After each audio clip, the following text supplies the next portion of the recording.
The acceleration of globalization epitomized the first decade of the 21st century, allowing individuals to communicate and collaborate using social networks while sharing the contents of their pocketbooks through electronic commerce. A more intimate planet could also bring tragedy, and none was more deep than 9/11. Yet globalization also delivered diversity, insight, and opportunities, all in real time. The always open concept was equally vibrant in the realm of business computing. Linux became the fastest growing operating system on the planet, an open source option that thrived on Big Iron across myriad industries. In the first decade of the new millennium, the mainframe was not only back, it was helping to once again dictate the direction of business computing.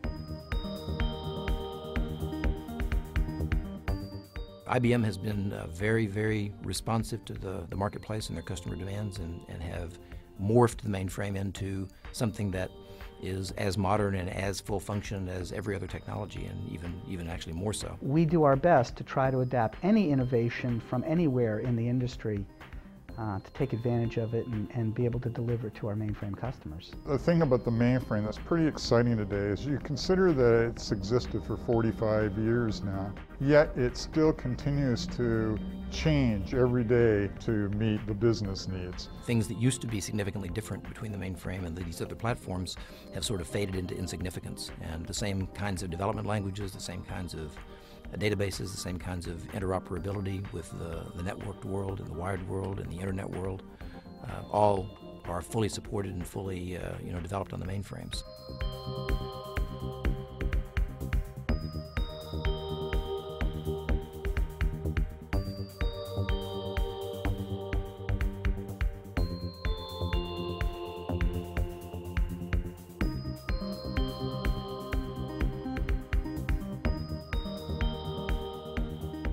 IBM invested heavily in Linux, and people were scratching their heads wondering, they thought maybe this was just because they had missed the boat when they let Microsoft take away the DOS operating system.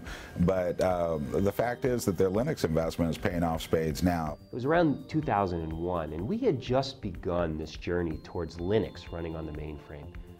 It was a great idea that some of my team in Germany had come up with to port Linux to the mainframe, and we were just beginning to see the possibilities of what this additional operating system could give us in the Z world. People looked at Linux as a way of saving money. It's not really the case. There's an expression that free software is only free if your time is worth nothing, and people looked at Linux as free software. What you're really getting is the portability, in much the same way that Java gave you an application binary portability.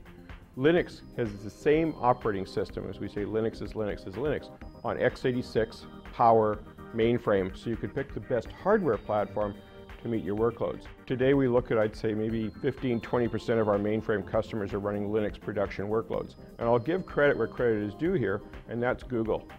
Google runs a Linux-based environment, and that has got customers looking, okay, if this huge corporation is basing their business on it, maybe it's safe to do, and I should use it. And we're really seeing that mindset change.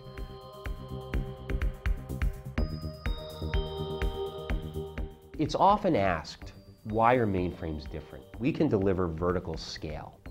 Now, what I mean by that, most other platforms in the world, if you run out of capability, you add a box, you add another box, you add another operating system, you add another image, and you scale horizontally. And that's pretty good. We can do that too.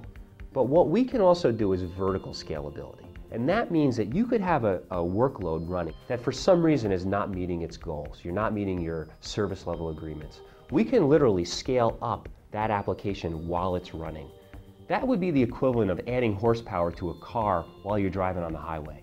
This is the only system in the world that you can add resources to a running workload while it's in the middle of running and actually make a difference and improve that response time. Being able to keep up with the on-demand level of business that people are just accustomed to these days, I think is really one of the mainframe's strengths.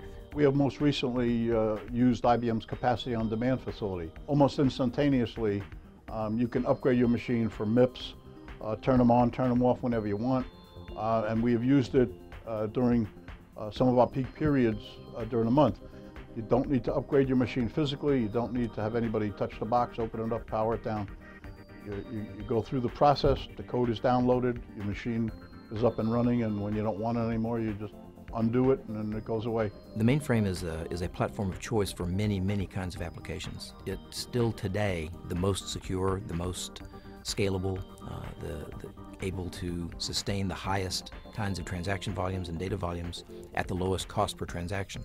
That is a competitive edge, and the fact that when you're dealing with massive amounts of data and massive numbers of transactions, you need a platform that will support that, and the mainframe has shown itself to be the premier platform there, and I think that will continue.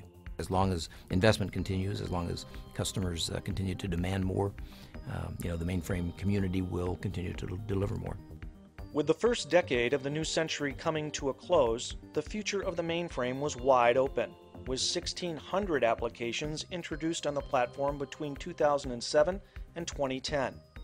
And the alluring attributes that had initially drawn organizations to centralized computing were back in vogue. The 21st century mainframe was retooled and reinvigorated for 2010 and beyond.